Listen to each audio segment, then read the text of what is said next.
Good morning friends. बघा, आपण आज काल आपण कलर ऑफ ट्रान्झिशन मेटल बघितलं होतं, ट्रान्झिशन एलिमेंट बघितलं होतं की ज्यांच्यामध्ये अनपेअर इलेक्ट्रॉन प्रेझेंट नसतात ते कलरलेस असतात, ज्यांच्यामध्ये +1 +2 +3 असे अनपेअर नंबर ऑफ इलेक्ट्रॉन असतात ते कलर दाखवतात. हे आपण काल कलर प्रॉपर्टी पाहिली होती याची. आता आज पाहणार आपण कॅटॅलिटिक प्रॉपर्टीज ऑफ ट्रान्झिशन मेटल. कसं आहे की टाइम वाचते आपला आणि त्या कारणानं आपण हे एका टाइम लिहून घेतलेलं आहे. म्हणजे लिहून घेतलं म्हणजे तेवढा टाइम वाचते आपला. तेवढा टाइम वाचला की तुम्हाला नोट्स चांगल्या प्रकारे भेटतात आणि आपल्याला समजून सांगणं चांगल्या प्रकारे होते. पहा आता नंबर पुढचा म्हणजे पुढचा टॉपिक जो आहे आपला, तो पुढचा टॉपिक आहे कॅटॅलिटिक प्रॉपर्टीज ऑफ ट्रान्झिशन मेटल. आता कॅटॅलिटिक प्रॉपर्टी म्हणजे व्हॉट? कॅटॅलिटिक प्रॉपर्टी म्हणजे कॅटायनची निर्मिती करणं. कॅटायनची निर्मिती करणं म्हणजे कॅटॅलिस्ट. कोणकोणत्या रिएक्शन मध्ये चांगल्या प्रकारचा कॅटॅलिस्ट असते ते प्रॉपर्टीज म्हणजे कॅटॅलिटिक प्रॉपर्टी ऑफ ट्रान्झिशन मेटल. म्हणजे ट्रान्झिशन मेटल हे कोणकोणत्या रिएक्शन मध्ये कॅटॅलिस्ट दाखवू शकतात, याची प्रॉपर्टी कशी आहे, कशी होल्ड होते, त्या पूर्ण प्रॉपर्टी आपल्याला दिलेल्या आहेत. लक्ष द्या, कॅटॅलिटिक प्रॉपर्टी मध्ये दोन कन्सेप्ट असतात. किती कन्सेप्ट असतात? दोन. म्हणजे डी ब्लॉक एलिमेंटच्या कॅटॅलिटिक प्रॉपर्टी मध्ये दोन महत्वाचे कन्सेप्ट आहेत. नंबर फर्स्ट, होमोजिनियस कॅटॅलिस्ट आणि हेट्रोजिनियस कॅटॅलिस्ट. ते सुद्धा आपण या प्रॉपर्टी मध्ये आज बघणार आहोत चांगल्या प्रकारे. लक्ष द्या. नंबर फर्स्ट काय म्हणते पहा बरं. नंबर फर्स्ट म्हणते transition metal and their compound exhibit good catalytic properties. म्हणजे जेवढे काही ट्रान्झिशन मेटल आहेत आणि त्यांच्यापासून तयार होणारे कंपाऊंड आहेत. कसं असते, आता समजा साखर आहे, तर साखर सुद्धा आणि साखरेपासून तयार होणारे नवीन नवीन प्रकारचे पदार्थ हे सुद्धा चांगल्या प्रकारे कॅटॅलिटिक प्रॉपर्टीज दाखवतात असं म्हणणं आहे. म्हणजे मी साखरचं एक्झाम्पल का बरं घेतलं, कारण साखरपासून अशा विविध अलग अलग प्रकारच्या वस्तू आपण बनवू शकतो. साखरपासून आपण विविध प्रकारच्या वस्तू बनवू शकतो आणि आपण ट्रान्झिशन मेटल पासून सुद्धा अलग अलग कंपाऊंड बनवू शकतो. मग ट्रान्झिशन मेटल आणि त्यापासून तयार होणारे जेवढे काही कंपाऊंड आहेत ते कंपाऊंड हे काय होतात, गुड क्वालिटेटिव्ह प्रॉपर्टी म्हणजे क्वालिटेटिव्ह नाही, कॅटॅलिटिक प्रॉपर्टीज दाखवतात. चांगल्या प्रकारे कॅटॅलिस्टचं काम करतात ते. चांगल्या प्रकारे कॅटॅलिस्टचं काय करतात, काम करतात. आता बघा, they have proven to be a good homogeneous and heterogeneous catalyst. म्हणजे हे सिद्ध झालं की जे डी ब्लॉक एलिमेंट आहेत, हे प्रूव्ह झालेलं आहे की जे डी ब्लॉक एलिमेंट आहेत ते काय आहेत, ते गुड होमोजिनियस आणि हेट्रोजिनियस कॅटॅलिस्ट आहेत. म्हणजे चांगल्या प्रकारचे होमोजिनियस, तुम्हाला माहितच आहे होमोजिनियस, आणि हेट्रोजिनियस सुद्धा तुम्हाला माहितच आहे. गुड प्रकारचे हेट्रोजिनियस आणि होमोजिनियस कॅटॅलिस्ट आहेत. थोडीशी फार म्हणजे पुढे त्याच्याबद्दल माहिती आहेच. होमोजिनियस कॅटॅलिस्ट म्हणजे काय, हेट्रोजिनियस कॅटॅलिस्ट म्हणजे काय. परंतु आपण जर सोप्या भाषेने विचार केला तर हेट्रोजिनियस म्हणजे जे एकाधिक मिसळत नाहीत असे हेट्रोजिनियस, आणि होमोजिनियस म्हणजे जे एकाधिक मिसळतात आणि स्वतःला विसरून जातात त्याला म्हणतात होमोजिनियस. आता पहा नंबर सेकंड काय आहे पहा बरं. Their ability to participate in a different oxidation reduction step of catalyst reaction. म्हणजे पहा काय आहे, याच्यामध्ये ॲबिलिटी असते. कशामध्ये? त्या ट्रान्झिशन मेटल मध्ये. कशाची ॲबिलिटी असते पहा, द ॲबिलिटी टू पार्टिसिपेट म्हणजे पार्टिसिपेट होण्याची. कशामध्ये? In a different oxidation reduction step of the catalytic reaction. जेवढ्या काही रिएक्शन आहेत ज्यामध्ये कॅटॅलिस्टचं काम पडते. कॅटॅलिटिक रिएक्शन म्हणजे ज्या रिएक्शन मध्ये कॅटॅलिस्ट आहे. कॅटॅलिटिक रिएक्शन म्हणजे ज्या रिएक्शन मध्ये कॅटॅलिस्ट आहे. असं एक तर ऑक्सिडेशन असेल, एक तर रिडक्शन असेल. एक तर ऑक्सिडेशन असेल, एक तर रिडक्शन असेल. पहा काय म्हणते, देअर ॲबिलिटी, त्याच्यामध्ये क्षमता असते. कशी क्षमता असते? टू पार्टिसिपेट म्हणजे भाग घेण्याची. कशामध्ये भाग घेण्याची? In a different oxidation reduction step.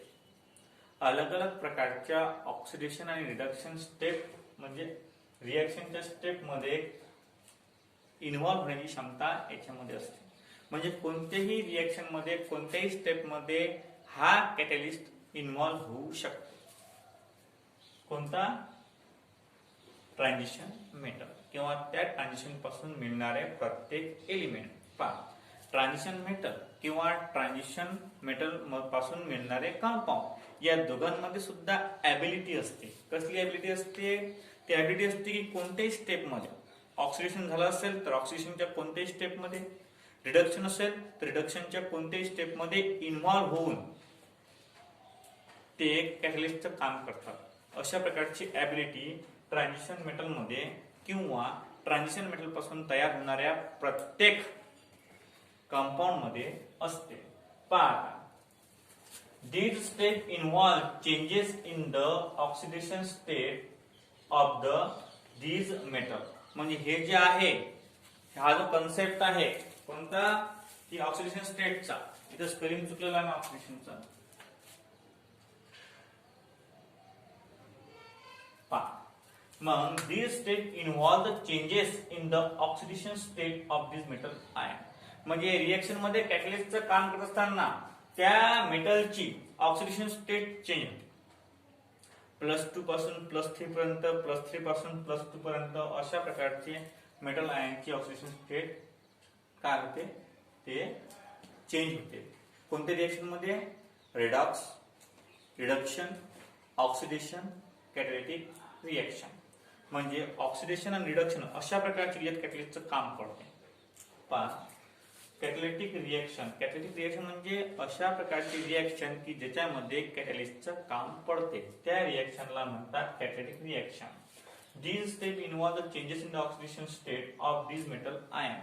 म्हणजे ह्या रिएक्शन मध्ये जर इन्व्हॉल्व झाला ट्रान्झिशन मेटल किंवा ट्रान्झिशन मेटल पासून बनणारा एखादा कंपाऊंड, ट्रान्झिशन मेटल किंवा ट्रान्झिशन मेटल पासून बनणारा एखादा कंपाऊंड जर त्या रिएक्शन मध्ये इन्व्हॉल्व झाला तर त्याची ऑक्सिडेशन स्टेट एक तर कमी होते, एक तर जास्त होते. म्हणजे ऑक्सिडेशन स्टेट चेंज होते. कोणाची? ट्रान्झिशन मेटलची किंवा त्याच्यापासून तयार होणाऱ्या कंपाऊंड. आता बघा, कंपाऊंड ऑफ म्हणजे जे कंपाऊंड आहे, कॉम्प्लेक्स कंपाऊंड कोणापासून पण? फेरस, निकेल, पॅलेडियम, पेट्रियम आणि chromium etc. are used as a catalyst in the number of reactions. म्हणजे आयरन पासून, Fe पासून, Na पासून, Pd पासून आणि Pt पासून आणि Cr पासून खूप मोठ्या मोठ्या प्रकारचे कॅटलिस्ट आपण यूज करत असतो. एक्झाम्पल पाहिलं आपण तर K2Cr2O7 तुम्ही पाहिलंच नाही, ऑक्सिडेशन मध्ये यूज करतात K2Cr2O7. म्हणजे हा काय आहे? हा कंपाऊंड आहे. कोणाचा? क्रोमियमचा. निकेल 413 केल्विन पाहिलंय आपण रिडक्शन मध्ये. म्हणजे अशा प्रकारचे ट्रान्झिशन मेटल आपण रिएक्शन मध्ये कॅटलिस्टच्या फॉर्म मध्ये यूज करतो.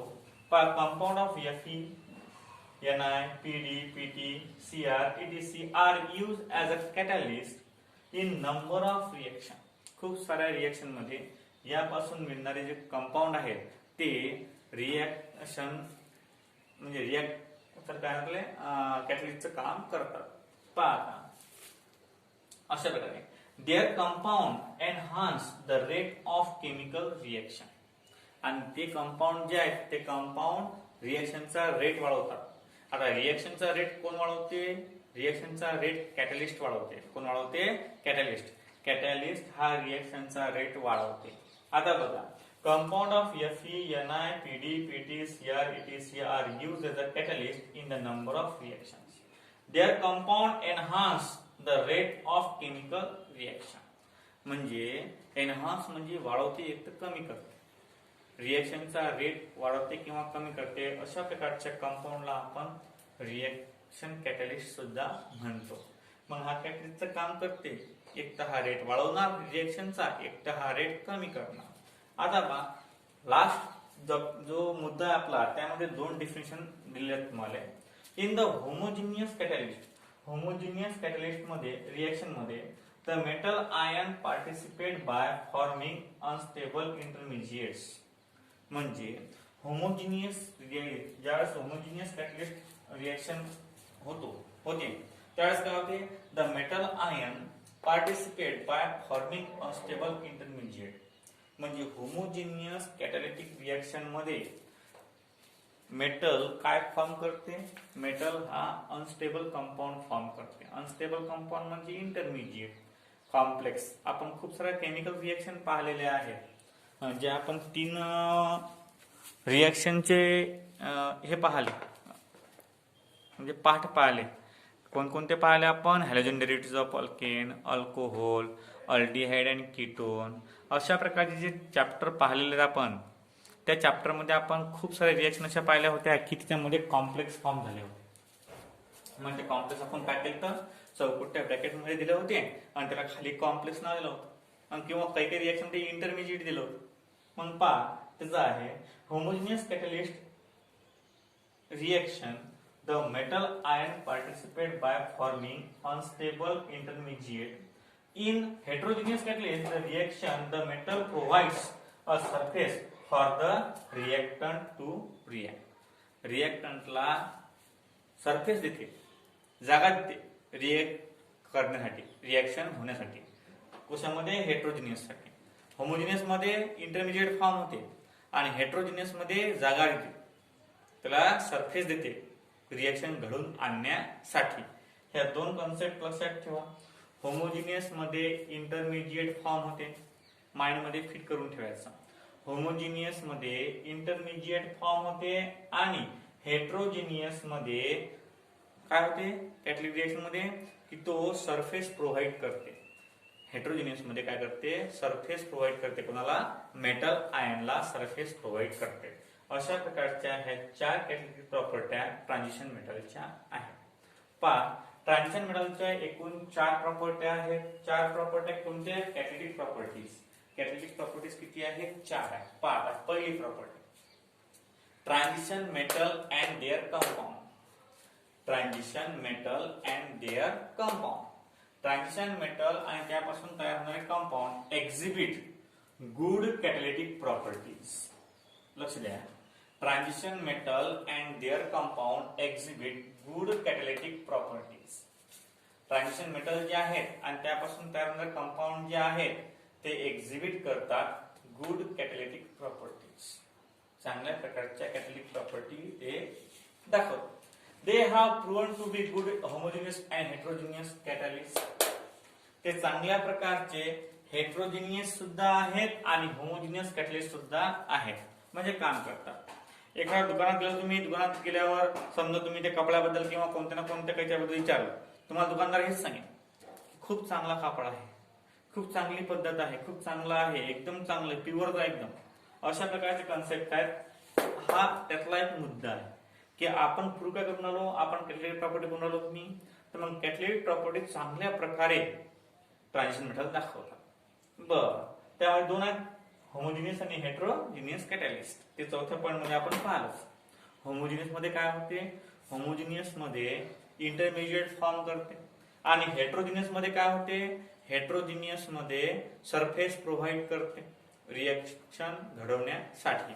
पहा, सेकंड आहे the ability to participate in a different oxidation reduction step. पहा, द ॲबिलिटी म्हणजे क्षमता असते. कशामध्ये? ट्रान्झिशन मेटल मध्ये किंवा ट्रान्झिशन मेटल पासून तयार होणाऱ्या कंपाऊंड मध्ये एक क्षमता असते. कसली क्षमता असते? पार्टिसिपेट करायची. कशामध्ये? कोणत्याही रिएक्शन मध्ये भाग घेण्यासाठी. कोणत्या रिएक्शन इथं? ऑक्सिडेशन आणि reduction step of catalytic reaction. This step involve the changes in the oxidation state of this metal ion. म्हणजे काय होते? समजा की याच्यापासून बनणारा जो एलिमेंट आहे किंवा एखादं कंपाऊंड आहे, ट्रान्झिशन मेटल पासून एक कंपाऊंड बनते. ट्रान्झिशन मेटल पासून एखादा कंपाऊंड बनते आणि तो एखाद्या रिएक्शन मध्ये भाग घेतो. एखाद्या रिएक्शन मध्ये तो भाग घेते. भाग घेतल्यावर काय होते? भाग घेतल्यावर तो तिथं कॅटॅलिटिक रिएक्शन मध्ये तो भाग घेतो. त्यांना भाग घेतल्यानंतर त्याची ऑक्सिडेशन स्टेट एक तर कमी होते, एक तर वाढते. म्हणजे भाग घेतल्यावर त्याच्या ऑक्सिडेशन स्टेटवर फरक पडते. मग काय म्हणते? ॲबिलिटी असते. कशामध्ये? ट्रान्झिशन मेटलच्या कंपाऊंड मध्ये एका प्रकारची ॲबिलिटी असते पार्टिसिपेट करण्याची. कशामध्ये? केमिकल रिएक्शन मध्ये. केमिकल रिएक्शन मध्ये पार्टिसिपेट केल्यावर त्या ऑक्सिडेशन मेटलच्या ऑक्सिडेशन स्टेटवर थोडासा प्रभाव पडतो. एक तर ते कमी होते, एक तर ते जास्त होते.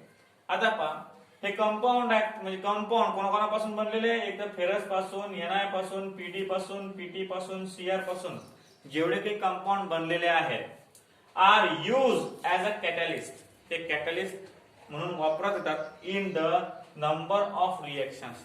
खूप साऱ्या रिएक्शन मध्ये याच्यापासून बनणारे जे कंपाऊंड आहेत ते कॅटलिस्टचं काम करतात.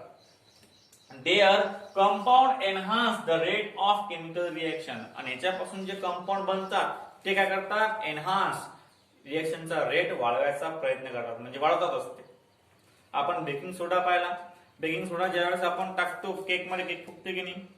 भज्यामध्ये टाकतो, भज्यामध्ये आता आज पोळा आहे, भज्यामध्ये बेकिंग सोडा टाकल्यावर भजा फुगते की नाही? मस्त लागते खायला सुरस.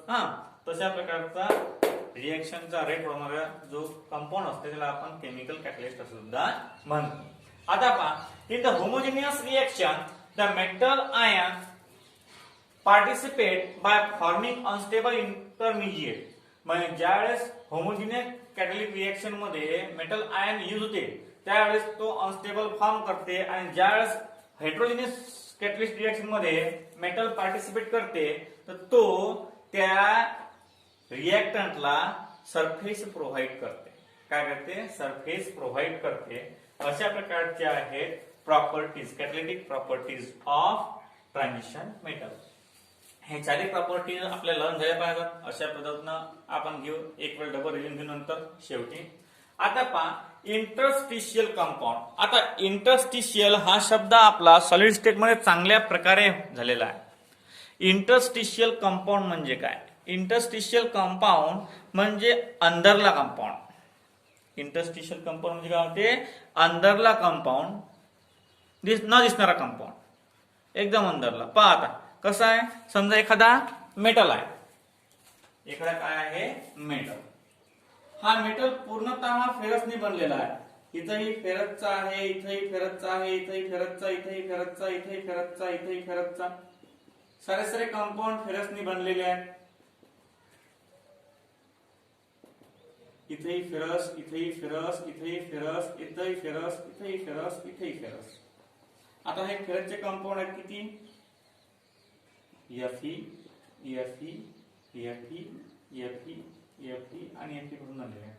त्याच्या आतमधला अंदर अशा प्रकारचा एक कंपाऊंड, जस्ट लाईक कोणते लहान लहान कंपाऊंड आहेत ते कोणकोणते आहेत? Hydrogen, carbon, 8 trap. ट्रॅप म्हणजे कोंडणे. ते कोंडले जातात. एक तर हायड्रोजन, एक तर कार्बन. ते एखाद्या आतमध्ये कोंडले जातात इंटरस्टिशियल स्पेस मध्ये. याच्या इंटरस्टिशियल स्पेस मध्ये ते कोंडले जातात.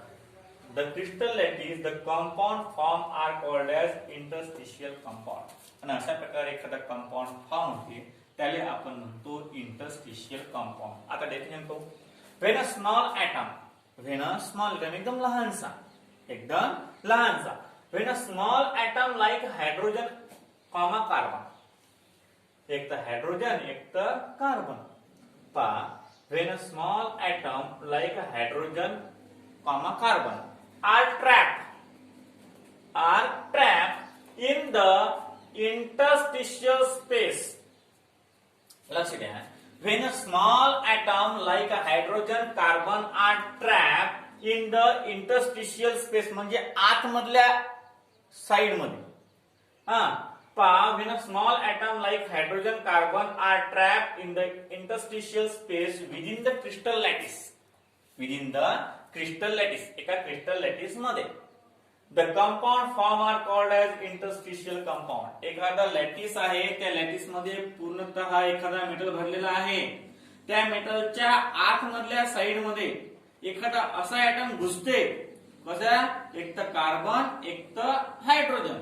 असा ऍटम घुसल्यावर जो नवीन प्रकारचा कंपाऊंड फॉर्म होते त्याले आपण काय म्हणतो? त्याले म्हणतो आपण इंटरस्टिशियल कंपाऊंड. म्हणजे लहानसा कंपाऊंड पूर्ण त्या एवढ्या ब्लॉक मध्ये घुसला आणि नवीन प्रकारचा कंपाऊंड फॉर्म झाला त्याले म्हणतो आपण इंटरस्टिशियल कंपाऊंड. त्याला म्हणतो इंटरस्टिशियल कंपाऊंड। आता बघा याच्या प्रॉपर्टीज आहे इंटरस्टिशियल कंपाऊंडच्या प्रॉपर्टीज। कशा प्रॉपर्टीज आहेत पहा बरं। Number first they are hard, कडक असतात interstitial compound, and good conductor of heat and electricity, याच्यामधून हीट आणि इलेक्ट्रिसिटी प्रोव्हाइड होते। Their chemical properties are similar to parent metal, म्हणजे जे याच्या प्रॉपर्टीज केमिकल प्रॉपर्टीज या इंटरस्टिशियल कंपाऊंडच्या। आता हा फेरस मध्ये आपण व्हिडिओ मध्ये थोडासा फॉल्ट आला होता, पण लक्ष द्या double proper interstitial compound. Interstitial compound म्हणजे कोणता compound? when a small atom like a hydrogen carbon are trapped in the interstitial space। लक्ष द्या ज्या वेळेस एखादा small atom like hydrogen carbon हा ट्रॅप झालेला आहे, हा कोंडलेला आहे इन द इंटरस्टिशियल स्पेस, म्हणजे आतमधल्या जागेत हायड्रोजन आणि कार्बन हा कोंडलेला आहे in the interstitial space within the crystal lattice, एका क्रिस्टल लॅटिस मध्ये। The compound form are called interstitial compound. नवीन प्रकारचा कंपाऊंड फॉर्म होते त्याला आपण काय म्हणतो? इंटरस्टिशियल कंपाऊंड म्हणतो। इंटरस्टिशियल कंपाऊंडच्या प्रॉपर्टीज आहेत number first they are hard, कडक असतात ते, and good conductors of heat and electricity, heat आणि इलेक्ट्रिसिटीचे गुड कंडक्टर असतात। Their chemical properties are similar to the parent metal, त्यांच्या केमिकल प्रॉपर्टीज ज्या आहेत त्या पॅरेंट मेटल सारख्याच असतात, म्हणजे केमिकल प्रॉपर्टी या मेटलची तेच आणि केमिकल प्रॉपर्टी त्यापासून मिळणाऱ्या इंटरस्टिशियल कंपाऊंडची तेच। Their melting points are higher than the pure metal, melting point अलग असतात, म्हणजे इंटरस्टिशियल कंपाऊंडचा मोठा असते आणि मेटलचा लहान असते। Their densities are less than the parent metal, त्याची डेन्सिटी जी असते ते लहान असते पॅरेंट मेटल पेक्षा। Their metallic carbides are chemically inert, जे कार्बाइड्स आहेत, कार्बाइड म्हणजे कार्बनचं प्रमाण असणं, the metallic carbides are chemically inert, ते केमिकली इनर्ट असतात। केमिकली इनर्ट म्हणजे कोणत्याच प्रकारच्या कामात पडत नाही। आपल्या घरी असतात ना आजो आबा ते भाजी धरून बसतात आणि भाजीवर झपल्या जातात, मला पाणी द्या, मला जेवण द्या, तशा प्रकारचे केमिकल इनर्ट आहे। पहा and extremely hard as a diamond, आणि कडक असतात डायमंड सारखे। नंतर पहा hydrides of transition metal are used as a powerful reducing agent. Powerful reducing एजंटच्या कामात कोण? हायड्राइड, म्हणजे हायड्रोजनची ऍडिशन जर केली आपण त्याला हायड्राइड म्हणतात। समजा आता ट्रान्झिशन मेटल सोबत हायड्रोजन असला त्याला हायड्राइड, आणि ते हायड्राइड जे असतात ते पॉवरफुल रिड्युसिंग एजंटचं काम करतात। दुसऱ्याला रिड्यूस करतात स्वतः ऑक्सिडाइज होतात, दुसऱ्याला रिड्यूस करतात स्वतः ऑक्सिडाइज होतात। अशा प्रकारचे प्रॉपर्टीज आहेत कोणाच्या? इंटरस्टिशियल कंपाऊंडच्या। आणि तिसरा आणि शेवटचा प्रश्न आपला एकदम सोपी आहे, तुम्ही लिहू शकता व्हाय स्कॅन्डियम 3 पॉझिटिव्ह, टायटॅनियम 4 पॉझिटिव्ह आणि व्हॅनेडियम 5 पॉझिटिव्ह आर कलरलेस। पहिल्यांदा काय करायचं? पहिल्यांदा या तिघांचेही म्हणजे स्कॅन्डियम, टायटॅनियम आणि व्हॅनेडियम तिघांचेही इलेक्ट्रॉनिक कॉन्फिगरेशन लिहून घ्यायचे, तिघांची इलेक्ट्रॉनिक कॉन्फिगरेशन लिहून घ्यायचे शेवटचे लिहिले। नंतर मग यामधून 3 इलेक्ट्रॉन काढून टाकायचे, यामधून 4 इलेक्ट्रॉन काढून टाकायचे, दुसऱ्यामधून, तिसऱ्यामधून 5 इलेक्ट्रॉन काढून टाकायचे। मग नंबर ऑफ अनपेअर इलेक्ट्रॉन म्हणजे याच्यामध्ये नंबर ऑफ अनपेअर इलेक्ट्रॉन 0 येतील, नंबर ऑफ अनपेअर इलेक्ट्रॉन 0 येतील, दे आर कलरलेस। अशा प्रकारे ते कलरलेस आहेत। लक्ष द्या हा प्रश्न तुम्हाला घरी करावा लागते, हा प्रश्न तुम्हाला होमवर्क आहे।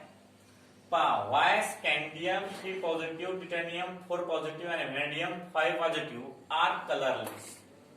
आता हे अभ्यासण्यासाठी पहिल्यांदा स्कॅन्डियमचं इलेक्ट्रॉनिक कॉन्फिगरेशन, नंतर स्कॅन्डियम 3 पॉझिटिव्हचं इलेक्ट्रॉनिक कॉन्फिगरेशन, दोघांमध्ये तुलना, याच्यामध्ये किती अनपेअर इलेक्ट्रॉन आहेत नसतील तर 0 लिहून टाकायचे, दे आर कलरलेस.